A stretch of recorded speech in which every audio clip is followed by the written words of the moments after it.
Hello friends, स्वागत है आपका आपके अपने चैनल लेट्स स्टडी इंडिया में। हम लोग पढ़ रहे थे इन हार्मोनिक ऑसिलेटर के बारे में और उसके एनर्जी लेवल डायग्राम को बनाया था और फार्मूला भी लिखा था एनर्जी का। अब हमें देखिए यहाँ पे पढ़ना क्या है। वाइब्रेशनल स्पेक्ट्रोस्कोपी के अंदर हमारा जो टॉपिक है वो है हॉट बैंड का। तो हॉट बैंड कैसे बनेगा, जो कि क्या है, बहुत ही इंपॉर्टेंट है। जब हम लोग वाइब्रेशनल स्पेक्ट्रा में एनर्जी लेवल डायग्राम को बना रहे थे इन हार्मोनिक ऑसिलेटर के लिए, तो वहाँ पे देख रहे थे कि जो एनर्जी सेपरेशन था, यानी V = 0, V = 1, 2, 3 इस तरह जब चल रहे थे, तो वहाँ पे जो सेपरेशन था वो क्या था, जैसे हम लोग ऊपर की ओर बढ़ रहे थे वो सेपरेशन हमारा डिक्रीज़ कर रहा था। डिक्रीज़ करने के लिए हम लोगों ने एनर्जी के फार्मूले को भी देखा था। अब इसी से रिलेटेड हमारा हॉट बैंड्स आता है। तो बैंड किस तरह से बनेगा, ये कहीं ना कहीं क्या है, इंटेंसिटी से रिलेटेड है। यानी जब भी कोई मॉलिक्यूल्स लो वाइब्रेशनल एनर्जी लेवल से कहीं भी एनर्जी लेवल में जाएगा, 0 से 1 पे, 2 पे, 3 पे, तो कई तरह के हमें क्या होते हैं, वहाँ बैंड्स देखने के मिलते हैं। लेकिन हॉट बैंड कब बनता है, तो वो कहीं ना कहीं हमारा टेम्परेचर डिपेंडेंट होता है। तो आइए इस चीज़ को हम लोग थोड़ा सा आज समझ लेते हैं। तो देखिए, बात करेंगे हॉट बैंड्स की। तो ये दिया गया है, hot bands observe when already existed vibration is further excited. कहने का मतलब, जब भी कोई मॉलिक्यूल क्या है, पहले से ही एक्साइटेड है और उसके बाद वो एनर्जी एब्जॉर्ब करके कहीं और एक्साइटेड स्टेट में जाएगा, तब वहाँ पे हॉट बैंड देखने के लिए मिलता है। जैसे अगर बात की जाए वाइब्रेशनल स्पेक्ट्रा के अंदर इन हार्मोनिक ऑसिलेटर के एनर्जी की, तो हम लोग देखते हैं, यहाँ पे देखते हैं, जब भी हम लोग क्या करते हैं, V = 0 से V1 पे जाते हैं। यानी ग्राउंड लेवल से हम लोग क्या होते हैं, V = 1, यानी किसी एक्साइटेड स्टेट पे जब जाते हैं 1 पे, तो इसको बोलते थे हम लोग फंडामेंटल एब्जॉर्प्शन। Fundamental absorption. तो फिर एक और हमारे पास था, V0 से जब भी हम लोग क्या करेंगे, V2 पे जाएंगे, या V0 से जब भी हम लोग V3 पे जाएंगे, तो उसे बोल रहे थे हम लोग फर्स्ट ओवरटोन। ये हमारा क्या था, फर्स्ट ओवरटोन। ये क्या था, सेकेंड ओवरटोन।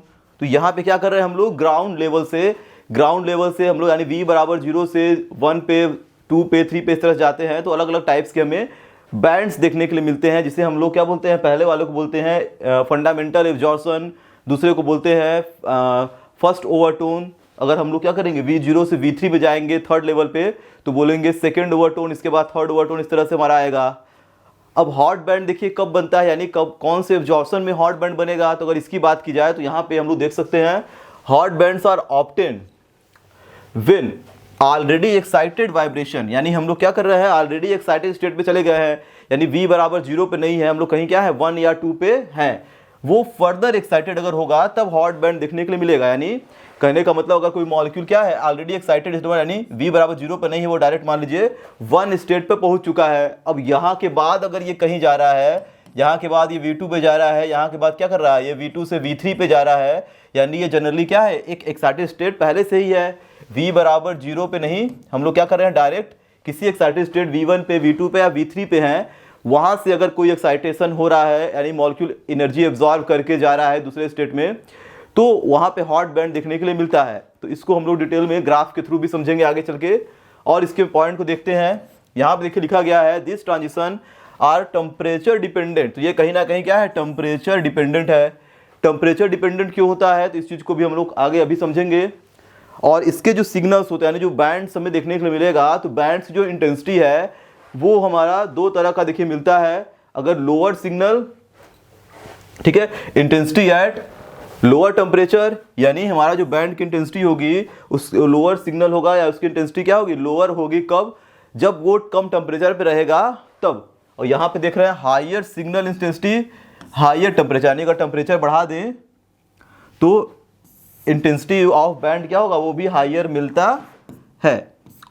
तो हम लोग क्या करेंगे, इन हार्मोनिक ऑसिलेटर में ये सारी चीज़ें देखने के लिए मिलती हैं। यानी जो भी बैंड्स की बात कर रहे हैं हम लोग, इन हार्मोनिक के लिए बात कर रहे हैं, हार्मोनिक ऑसिलेटर के लिए ऐसा नहीं है। और देखिए कुछ चीज़ें हमारी यहाँ पे दी गई हैं। According to Maxwell Boltzmann distribution, Maxwell Boltzmann distribution की अगर बात करें, तो इनका देखिए जो कॉन्सेप्ट था, उन्होंने बोला था, at room temperature only ground state is a higher populated, जो कि हम लोगों ने कल देखा था, इन हार्मोनिक के केस में कि जब भी हम लोग देखते हैं कि V बराबर 0 पे अधिकतर मॉलिक्यूल होते हैं, यानी जो ग्राउंड लेवल या V बराबर 0 वाले स्टेट पे ज़्यादातर नंबर ऑफ मॉलिक्यूल प्रेजेंट होते हैं, इसीलिए हमारा क्या होता है V0 से V1 वाला जो ट्रांजिशन होगा वहाँ पे इंटेंसिटी ज़्यादा होती है। तो ये according to Maxwell distribution law है कि ग्राउंड लेवल पे ज़्यादा नंबर ऑफ पार्टिकल एग्जिस्ट करते हैं। उसके बाद देखिए दिया गया है Maxwell Boltzmann distribution law state that if the molecule in a thermal equilibrium to occupy the two state of energy EJ and EI relative populations of molecule occupied in state will be। तो अगर वह बात की जाए EJ और EI की, EI का मतलब क्या होता है किसी भी ग्राउंड लेवल से हम लोग कहाँ जा रहे हैं, EJ यानी किसी भी एक्साइटेड लेवल पे हम लोग जा रहे हैं। तो किस तरीके से हम लोग को पॉपुलेशन, ठीक है, देखने के लिए मिलेगा। तो अगर इस चीज़ की बात की जाए तो यहाँ पे हम लोग देखिए पहले समझते हैं हॉट बैंड को और उससे रिलेटेड सारे एनर्जी को। तो यहाँ पे अगर देखा जाए हमारे पास क्या है, कोई एन हार्मोनिक ऑसिलेटर है। एन हार्मोनिक ऑसिलेटर का मतलब ऐसा मॉलिक्यूल जो क्या कर रहा है, वाइब्रेट कर रहा है, यानी कोई डायटोमिक मॉलिक्यूल है उसके अंदर हो रहा है वाइब्रेशन, और वो वाइब्रेशन किसी हद तक जाने के बाद यानी बहुत ज़्यादा स्ट्रेचेबल होने के बाद वो बॉन्ड क्या हो रहा है, ब्रेक होने लग रहा है। तो उसे बोलते हैं हम लोग इन हार्मोनिक का केस आ गया। अगर मॉलिक्यूल क्या होगा हमेशा इस तरह से वाइब्रेट कर रहा है, उसका लेंथ जितना भी बढ़ रहा है वो वाइब्रेट करते जा रहा है, उसका मतलब लेंथ बढ़ते ही जा रहा है, तब तो वो नॉर्मल केस है हमारा हार्मोनिक ऑसिलेटर का।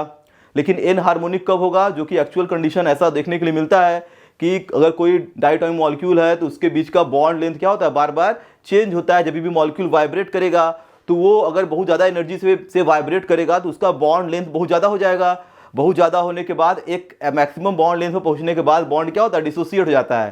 तो ये हमारा जो केस बनता है ऐसे मॉलिक्यूल में, उसे बोलते हैं हम लोग ये मॉलिक्यूल क्या है, as a in harmonic oscillator behave कर रहा है। इसके लिए अगर हम लोग ग्राफ प्लॉट करेंगे एनर्जी का, पोटेंशियल एनर्जी और इंटर न्यूक्लियर डिस्टेंस का, यहाँ मैं लिख दे रहा हूँ इंटर न्यूक्लियर डिस्टेंस, तो इसके बीच में अगर ग्राफ प्लॉट की जाए तो यहाँ पे कुछ इस तरीके का हमारा ग्राफ देखने के लिए मिलता है इन हार्मोनिक ऑसिलेटर के लिए, कुछ इस तरह का।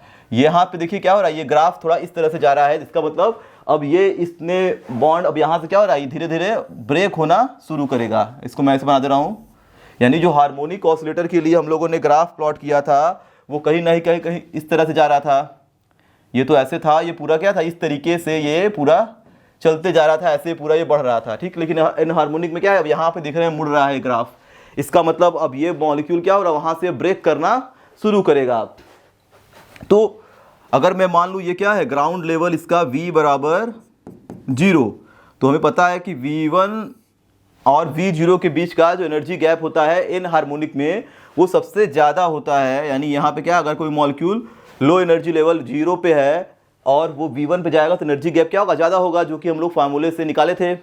और V1 से V2 में फिर थोड़ा सा क्या होगा, ये गैप कम होगा, यानी ये हम लोग मान लेते हैं क्या है V2 है, V3 में जाएंगे थोड़ा सा और कम होगा,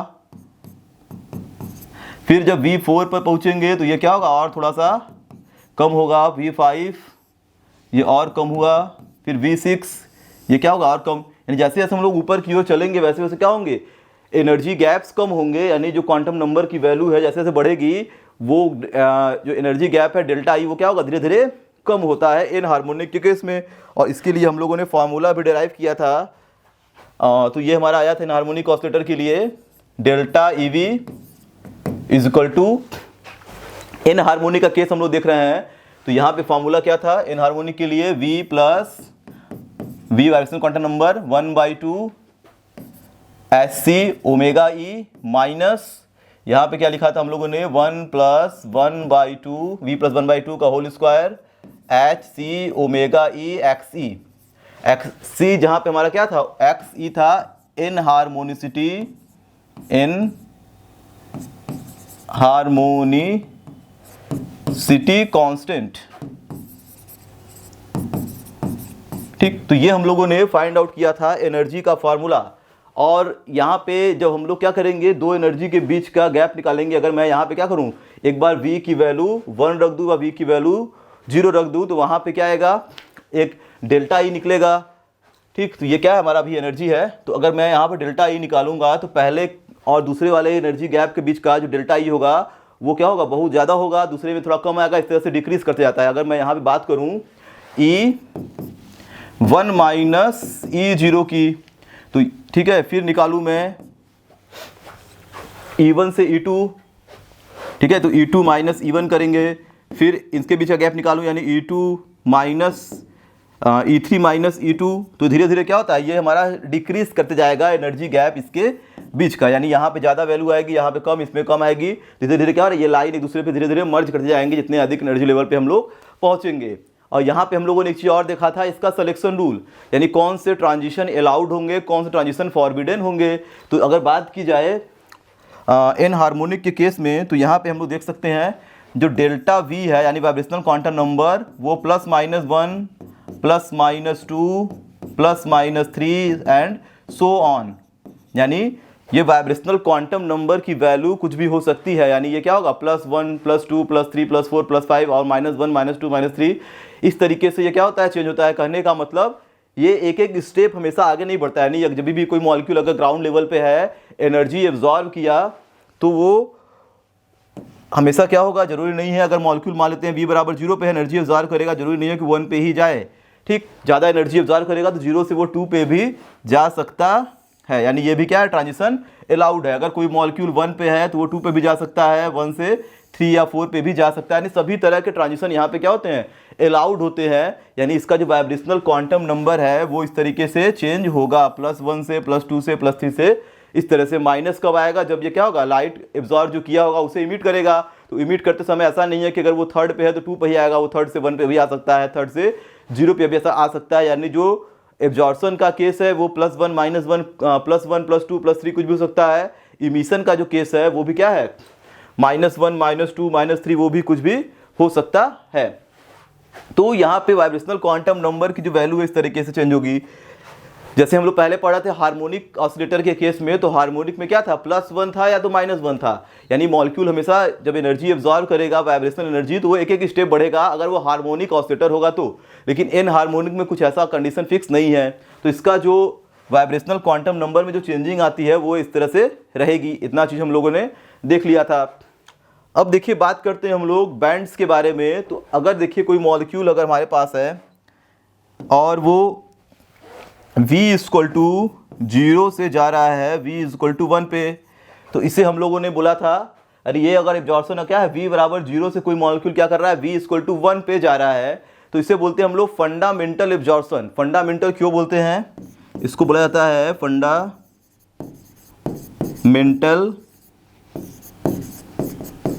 एब्जॉर्प्शन, ठीक। तो इसे फंडामेंटल एब्जॉर्प्शन इसलिए बोलते हैं क्योंकि हमें पता है कि मैक्सवेल बोल्ट्जमैन डिस्ट्रीब्यूशन ने पहले ही बता दिया था कि ज़्यादातर जो मॉलिक्यूल्स होते हैं वाइब्रेशन करने वाले, वो ग्राउंड लेवल पे ज़्यादा नंबर ऑफ मॉलिक्यूल पाए जाते हैं। यानी ग्राउंड पे ज़्यादा नंबर ऑफ मॉलिक्यूल्स होंगे, ज़्यादा number of molecule ground level पे अगर होंगे V बराबर 0 पे, तो एनर्जी एब्जॉर्ब करके V0 से V1 में ट्रांजिशन भी तो ज़्यादा होगा।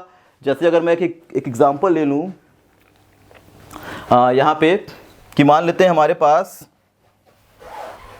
ग्राउंड एनर्जी लेवल पे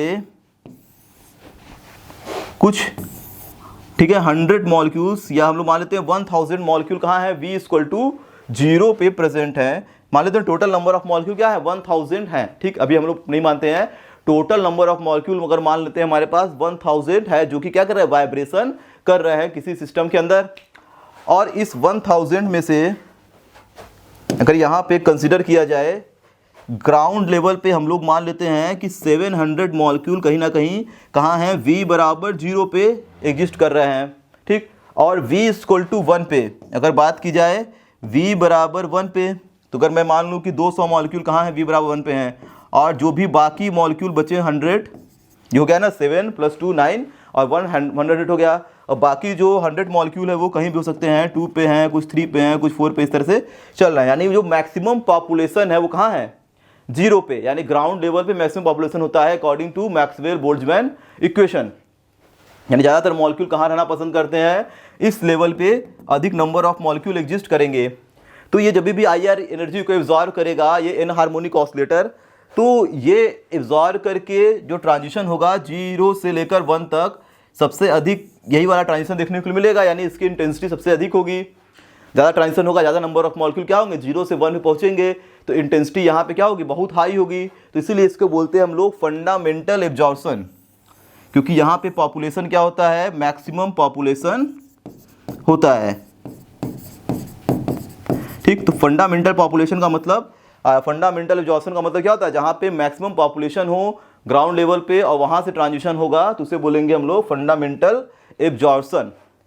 फिर उसके बाद अगर देखिए बात की जाए फर्स्ट ओवरटोन सेकेंड ओवरटोन की, तो अगर कोई मॉलिक्यूल V बराबर 0 से एनर्जी एब्जॉर्ब करके V बराबर 2 पे जा रहा है या V बराबर 3 पे जा रहा है, जैसे मान लेते हैं अगर कोई मॉलिक्यूल V बराबर 0 से एब्जॉर्ब करके गया 2 पे या 0 से 3 पे गया, तो इसको हम लोग बोल रहे थे फर्स्ट ओवरटोन।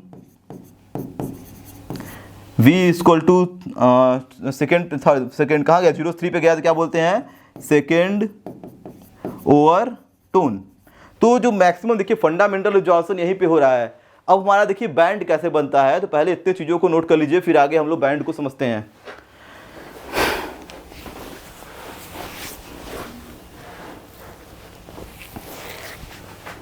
तो देखिए अगर बात की जाए बैंड्स की, तो किस तरह से हमारा देखिए बैंड बनेगा यहाँ पे। तो यहाँ पे अगर मैं एक डायग्राम को फिर से बना दूँ, ये हमारे पास क्या था, इनहार्मोनिक ऑसिलेटर के लिए जो डायग्राम था वो कुछ इस तरीके से ड्रा किया था मैंने। ठीक, इंटरन्यूक्लियर डिस्टेंस, और ये क्या था हमारा पोटेंशियल एनर्जी। ये कुछ इस तरीके से हमारा V इक्वल टू, यहाँ मैंने ले लिया था 0, ये हम लोग मान लेते हैं V1, फिर थोड़ा सा इसमें क्या करते हैं, गैप कम करते हैं, ये हो गया V2, फिर और गैप कम करते हैं, ये बन गया V3। ठीक है, जैसे जैसे हमारे क्लोज आ रहे हैं वैसे वैसे क्या हो रहा है, आगे बढ़ रहे हैं। ये P4 हो गया, ये हो गया V इक्वल टू 4 इस तरह से, और ये हो जाएगा V इक्वल टू 5, इसके बाद बॉन्ड ब्रेक। तो ये हमारे पास ग्राफ था। तो देखिए अगर बात की जाए यहाँ पे ओवरटोन्स की, तो हम लोग समझ गए हैं कि यहाँ पे अगर देखा जाए V बराबर 0 से V इक्वल टू 1 पे अगर हमारे पास मैक्सिमम जैसे मॉलिक्यूल क्या है, V बराबर 0 पे ज़्यादा मॉलिक्यूल्स होते हैं, पॉपुलेशन ज़्यादा होता है, तो एनर्जी एब्जॉर्ब अगर किया तो यहाँ पे ज़्यादा मॉलिक्यूल यहाँ से यहाँ ट्रांजिशन ज़्यादा होगा, फंडामेंटल एब्जॉर्प्शन। तो इसके लिए जो हमारा इंटेंसिटी का ग्राफ बनेगा वो क्या होगा, एकदम शार्प ग्राफ हमें देखने के लिए मिलेगा। यानी इसकी इंटेंसिटी क्या होगी, ज़्यादा होगी, ज़्यादा एब्जॉर्ब करेगा। तुम्हारा जो पीक बनता है, यानी इसको हम लोग क्या करेंगे, डिटेक्टर पे जब रेडिएशन EMR इंफ्रारेड एनर्जी जब इस पर डालेंगे तो ये मॉलिक्यूल क्या करेगा, सारे ज़्यादा मॉलिक्यूल ज़्यादा एब्जॉर्ब करेंगे, एनर्जी को ज़्यादा एब्जॉर्ब करेंगे, ज़्यादा ट्रांजिशन होगा। तो जो इंटेंसिटी आएगी पीक में वो एकदम शार्प पीक आएगी। वो क्या होता है, थोड़ा डार्क टाइप का एकदम शार्प पीक हमें देखने के लिए मिलता है, यानी ज़्यादा मॉलिक्यूल यहाँ से यहाँ एब्जॉर्ब कर रहे हैं। तो अगर देखिए बात की जाए यहाँ पे, ये हो गया क्या, V बराबर, ये कौन सा ट्रांजिशन है, V0 से V1 वाला ये ट्रांजिशन है। तो ये क्या था, फंडामेंटल एब्जॉर्प्शन जिसे बोल रहे थे। अगर मॉलिक्यूल हमारा क्या है, अगर हम लोग देखें यहाँ से कोई और ट्रांजिशन की अगर बात करें, जैसे अगर हम लोग बात करते हैं V1 से V2 की, तो अगर मैं V1 से V2 की बात करूँ तो यहाँ पे देखिए नंबर ऑफ मॉलिक्यूल्स कम है। ठीक है, तो अगर नॉर्मल टेम्परेचर पे देखा जाए तो यहाँ पे क्या थे, अगर मैंने एक जो एग्जांपल लिया था, टोटल मॉलिक्यूल मैंने लिया था 1000, और 1000 में से कहीं ना कहीं हमारे 700 कहाँ थे, 0 पे थे। इसको मैं यहाँ पे बना देता हूँ। जैसे अगर यहाँ पे क्या लिए थे हम लोगों ने 1000 टोटल, ये एग्जाम्पल समझने के लिए केवल है, टोटल नंबर ऑफ मॉलिक्यूल मैंने लिया था 1000, जिसमें से 700 कहाँ थे, V बराबर 0 पे, और इसमें से कुछ 200 मॉलिक्यूल्स V इक्वल टू 1 पे थे, और बाकी जो भी 100 मॉलिक्यूल्स थे वो कहीं भी हो सकते हैं, वो 2 पे 3 पे, बाकी जो भी रहेंगे वो रहेंगे अपना, ठीक, 2 3 4 इस तरह से। तो यहाँ पे देखिए ज़्यादा एब्जॉर्प्शन होगा, यानी ज़्यादा मॉलिक्यूल यहाँ पे है तो यहाँ से है एब्जॉर्प्शन ज़्यादा, इसका जो पीक होगा वो क्या होगा, शार्प मिलेगा इंटेंसिटी का, इंटेंसिटी पीक क्या होगी, शार्प पीक मिलेगी। और उसी टेम्परेचर पे अगर मैं बात करूँ V1 से V2 वाले एब्जॉर्प्शन की, यानी V1 से V2 में जो एब्जॉर्ब कर रहा है, यहाँ नंबर ऑफ मॉलिक्यूल कम है, यहाँ मॉलिक्यूल कितने हैं, केवल और केवल 200 मॉलिक्यूल हैं। अब देखिए उसी पर्टिकुलर टाइम पे बात किया जा रहा है, यानी उसी समय हम लोग V0 से V1 के लिए ट्रांजिशन देख रहे हैं, उसी समय V1 से V2 के लिए देख रहे हैं। तो अभी मॉलिक्यूल क्या है, यहाँ पे 700 मॉलिक्यूल, यहाँ पे 200, तो 700 यहाँ से यहाँ गए, तो इंटेंसिटी वाला पीक यहाँ क्या है, 200 यहाँ से यहाँ गए, तो इसकी इंटेंसिटी तो कम होगी, इससे तो बहुत कम होगी इसकी इंटेंसिटी। मान लेते हैं इसका ग्राफ बन गया इंटेंसिटी वाला कुछ इस तरह से, यानी कौन सा ट्रांजिशन है ये, V1 से ये V2 वाला ट्रांजिशन है। इसी तरह से अगर मैं देखूँ यहाँ पे V2 से V3 में, तो और कम नंबर ऑफ पार्टिकल्स, यानी 100 मॉलिक्यूल भी नहीं है, ठीक है, तो बहुत कम मॉलिक्यूल है वहाँ पे, तो वहाँ का और, ठीक है, शार्प पीक वहाँ नहीं बनेगा और छोटा इंटेंसिटी पीक यहाँ पे बनेगा। तो ये तो बात हो गई हमारे नॉर्मल कंडीशन की। अब हॉट बैंड देखने के लिए कम मिलता है, तो अगर मैं मान लूँ इसी सिस्टम का टेम्परेचर अगर बढ़ा दें, अब वहाँ पे हम लोगों ने पहले देखा था कि हॉट बैंड का जो केस था वो क्या था, कहीं ना कहीं टेम्परेचर से रिलेटेड था। हाई टेम्परेचर पे high intensity peak, low temperature पे लो इंटेंसिटी पीक बन रहा था, यानी कहीं ना कहीं ये जो बैंड्स बन रहा है वो टेम्परेचर डिपेंडेंट था हमारा। तो अगर मैं इस सिस्टम का टेम्परेचर बढ़ा दूं, तो ये मान लेते हैं जो सिचुएशन हम लोगों ने लिया है, इस सिचुएशन में जो टेम्परेचर है वो मैं अगर मान लूँ कुछ भी 27 डिग्री मान लेते हैं, कुछ भी टेम्परेचर, ये नॉर्मल रूम टेम्परेचर के अराउंड इसको मान लेते हैं 27 डिग्री सेंटीग्रेड पर, इस तरीके का इंटेंसिटी पीक हमें देखने के लिए मिल रहा है। अब मैं इस सिस्टम का टेम्परेचर अगर बढ़ा दूँ, टेम्परेचर बढ़ाने का मतलब मैंने यहाँ पर टेम्परेचर मान लीजिए कर दिया 50 डिग्री सेंटीग्रेड, और मैंने टेम्परेचर क्या किया 50 डिग्री बढ़ा दिया। तो टेम्परेचर बढ़ाने से जो मॉलिक्यूल्स है उनकी एनर्जी तो बढ़ जाएगी, वाइब्रेशन एनर्जी उसकी बढ़ गई। वाइब्रेशन एनर्जी बढ़ने का मतलब हमारे पास जो मॉलिक्यूल ग्राउंड लेवल पे 700 थे, अब वो एनर्जी बढ़ने के कारण वो कुछ मॉलिक्यूल्स क्या किए, चले गए V1 पे। यानी ये जो सिचुएशन मैंने लिया था वो 27 डिग्री के अराउंड था, टेम्परेचर बढ़ा के मैंने कर दिया 50 डिग्री। अब इस 50 डिग्री टेम्परेचर पे अब हमारा जो सिस्टम बन के आ रहा है वो नया कंडीशन बन के आएगा। अब मान लेते हैं इस 1000 में से अब देखा गया तो जो मॉलिक्यूल हमारे V0 पे थे 700, अब कुछ मॉलिक्यूल वहाँ से चले गए कहाँ पे, V1 पे चले गए। तो अब मान लेते हैं कि यहाँ से कुछ मॉलिक्यूल भाग गए। अब यहाँ पे क्या मान लेते हैं कि कुछ मॉलिक्यूल थे, मतलब देखिए ऐसा नहीं है कि सारे 700 मॉलिक्यूल अगर है सब इक्वल एनर्जी पे नहीं रहेंगे, कुछ की एनर्जी ज़्यादा होगी, कुछ की कम होगी। तो जिसकी एनर्जी ज़्यादा हो तो टेम्परेचर एब्जॉर्ब करके तुरंत भागेगा। अब जो लो एनर्जी पे है, ठीक, वो तुरंत नहीं जा पाएगा, उसके लिए और एनर्जी चाहिए उसको। तो यहाँ पे मान लेते हैं कि 700 में से कुछ 300 मॉलिक्यूल चले गए V1 पे, ठीक। तो मान लेते हैं अब यहाँ पे 200 या 300 कुछ बनाते, मान लेते हैं यहाँ पे बचे 200 मॉलिक्यूल चले गए। मान लीजिए यहाँ पे क्या है 500 बचे, और कुछ अब V0 पे कितने हो गए हैं 500 मॉलिक्यूल, और 200 चले गए कहाँ V1 पे, और V1 पे पहले से ही क्या था 200 मॉलिक्यूल और था। तो यहाँ पे अब नंबर ऑफ मॉलिक्यूल कुछ इंक्रीज हो गए, ठीक। और इसमें से भी मान लीजिए कुछ की टेम्परेचर बढ़ेगा, यानी मान लेते हैं इसमें से 200 यहाँ से निकले, ठीक, 700 से 200 यहाँ से निकले, और 100 मॉलिक्यूल मान लेते हैं यहाँ से 200 मॉलिक्यूल यहाँ चले गए, और एनर्जी इसकी भी इसमें से जो 200 में से 100 मॉलिक्यूल कहाँ चले गए, इस लेवल से इस लेवल पे चले गए। तो यहाँ पे आया 100, 200, और यहाँ पे 100 बचा, तो कितना हो जाएगा, ये हो जाएगा टोटल 300, बाकी चले गए और एक्साइटेड स्टेट पे। यानी टेम्परेचर बढ़ाने से जो लेवल में मॉलिक्यूल्स हैं ग्राउंड लेवल वाले वो तो कम हो जाएंगे, लेकिन एक्साइटेड लेवल पे बढ़ जाएंगे क्योंकि एनर्जी बढ़ गई। तो जो मॉलिक्यूल यहाँ पे ज़्यादा थे अब यहाँ पे ज़्यादा हो जाएंगे V1 पे, ठीक। यहाँ पे मॉलिक्यूल क्या थे 700 थे, टेम्परेचर मैंने बढ़ाया, अब यहाँ पे सारे मॉलिक्यूल, कुछ मॉलिक्यूल यहाँ पे मान लेते हैं 200 यहाँ भाग गए, ठीक। तो इस पे नंबर ऑफ मॉलिक्यूल बढ़ गया सेकेंड लेवल पे। तो अब इंटेंसिटी का जो पीक मिलेगा, यहाँ वाला जो पीक होगा वो थोड़ा सा कम हो जाएगा क्योंकि नंबर ऑफ पार्टिकल अब कम हो गए।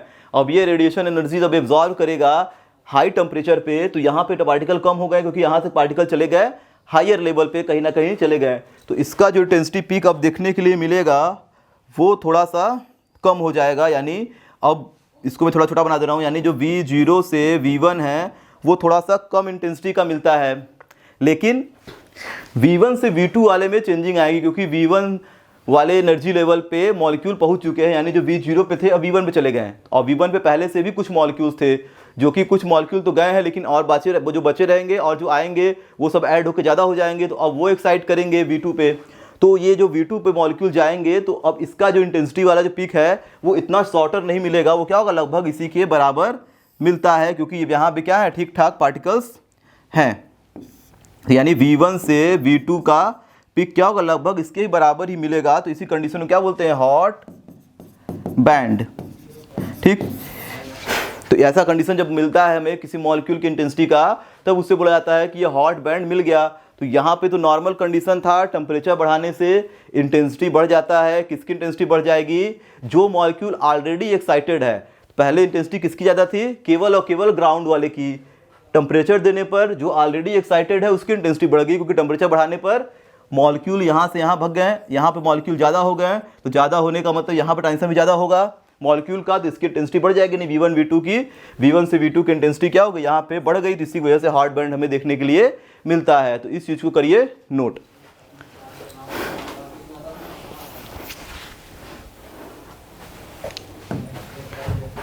फिर देखिए कुछ हमारे पास पॉइंट्स दिए गए हैं, उसको भी पढ़ लेते हैं यहाँ पे एक बार। यहाँ पे देखिए दिया गया है इन हार्मोनिक ऑसिलेटर, यहाँ पे दिया गया है इन हार्मोनिक ऑसिलेटर, ठीक है, model hot band are not easily distinguish from the fundamental transition, the energy level are equally spaced, the spacing between these energy level in harmonic oscillator decreases with increasing the vibrational level, the hot band occur at the lower frequency compared of the fundamental band। देखिए यहाँ बताना चाह रहा है कि जो हम लोग हॉट बैंड्स की बात करते हैं वो हार्मोनिक ऑसिलेटर में नहीं कर पाते हैं। हार्मोनिक ऑसिलेटर में इसलिए नहीं कर पाते हैं क्योंकि हार्मोनिक ऑसिलेटर में सारे के सारे जो एनर्जी लेवल्स हैं, सभी के सभी जो एनर्जी लेवल हैं वो क्या हो, इक्वली स्पेस्ड है। इक्वली स्पेस्ड का मतलब वहाँ पे जो एनर्जी लेवल हम लोगों ने बनाया था उसमें जो गैप था वो सभी के का लगभग क्या था, मतलब सबका बराबर ही था, यानी V0 से V1, ठीक,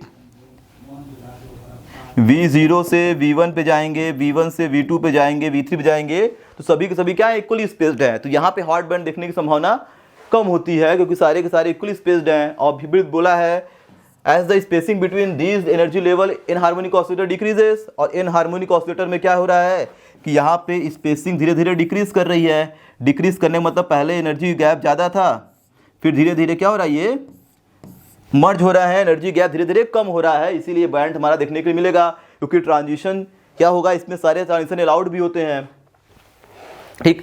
the hot band occur at the lower frequency compare to the fundamental band, तो यहाँ पे क्या होता है, लोअर फ्रीक्वेंसी पे हॉट बैंड देखने के लिए मिलता है, ठीक है, क्योंकि लोअर फ्रीक्वेंसी का मतलब यहाँ पे हमारा देखने के लिए मिलेगा हॉट बैंड ऐसे सिचुएशन में, ठीक। तो ये हम लोग यहाँ पे बात करते हैं, तो हमारा हॉट बैंड कहाँ पे मिलता है, लोअर फ्रीक्वेंसी यानी V1 से V2 पे, V1 से V3 पे, या V2 से V3 पे, कहीं भी मतलब किसी भी एक्साइटेड से एक्साइटेड लेवल पे, यानी जीरो लेवल से हमारा क्या होता है, फंडामेंटल बैंड हमारा मिल रहा था। फंडामेंटल वाला हॉट बैंड कहाँ मिलेगा, जब भी हम लोग किसी एक्साइटेड से एक्साइटेड में जाएंगे, तब अभी किस केस में, इन हार्मोनिक ऑसिलेटर के केस में,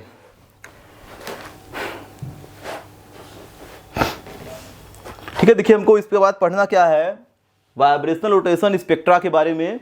और मतलब ऐसा हम लोग एक मॉलिक्यूल लेंगे जिसके अंदर क्या है, वाइब्रेशन और रोटेशन मोशन दोनों है। तो एक्चुअल में अगर ज़्यादा एनर्जी प्रोवाइड कर दी जाए तो मॉलिक्यूल क्या करता है, वाइब्रेशन तो करेगा ही, उसके साथ साथ रोटेशन भी करेगा। क्योंकि कम एनर्जी पे रोटेशन हो रहा है, ज़्यादा एनर्जी दे देंगे तो वाइब्रेशन वाली एनर्जी, मान लिया IR एनर्जी कोई मॉलिक्यूल एब्जॉर्व कर लिया तो वो तो वाइब्रेट करेगा ही। हमें पता है कि IR से कम एनर्जी यानी माइक्रोवेव रीजन में अगर मॉलिक्यूल एनर्जी एब्जॉर्व करेगा तो रोटेशन भी करता है। तो जब IR एब्जॉर्व कर चुका है तो वाइब्रेशन तो करेगा, उसके साथ साथ उसके अंदर रोटेशन भी होगा। तो उस चीज़ को हम लोग आगे समझेंगे, रोटेशन के साथ साथ वाइब्रेशन का केस, यानी हम लोग ऐसे मॉलिक्यूल को कंसिडर करेंगे जिसमें क्या है, वाइब्रेटिंग और रोटेटिंग दोनों तरह के मोशन देखने के लिए मिलेंगे। उसके एनर्जी को निकालेंगे, वहाँ से एनर्जी डिफरेंस को निकालेंगे, वेव नंबर की बात करेंगे, वेव नंबर ऑफ सेपरेशन की बात करेंगे, और ग्राफ भी उससे रिलेटेड हम लोग बनाएंगे। उसके बाद देखिए हमको नेक्स्ट में इसके बाद यहाँ पे पढ़ना है P, Q और R ब्रांचेस के बारे में, यानी कौन से P ब्रांच कब बनेंगे, R ब्रांच कब बनेंगे। तो ये सब सभी के सभी क्या है, हमारे रोटेशन वाइब्रेशन स्पेक्ट्रा के ठीक है टर्म्स हैं। तो इसको हम लोग आगे देखेंगे। तो यहाँ पे हमारा देखिए हॉट बैंड में जो भी चीज़ें थी सब समाप्त हो गई, जो कि क्या है, बहुत ही इंपॉर्टेंट है। यहाँ पे हमेशा क्या होता है, हॉट बैंड्स और उसमें फंडामेंटल जो भी फ्रीक्वेंसी है, ओवरटोन्स है, सभी चीज़ें एग्जाम में बार बार पूछी जाती हैं। तो इस वीडियो को करते हैं पे समाप्त। नेक्स्ट वीडियो में हम लोग क्या करेंगे, वाइब्रेशन रोटेशन स्पेक्ट्रा को देखेंगे। Thank you.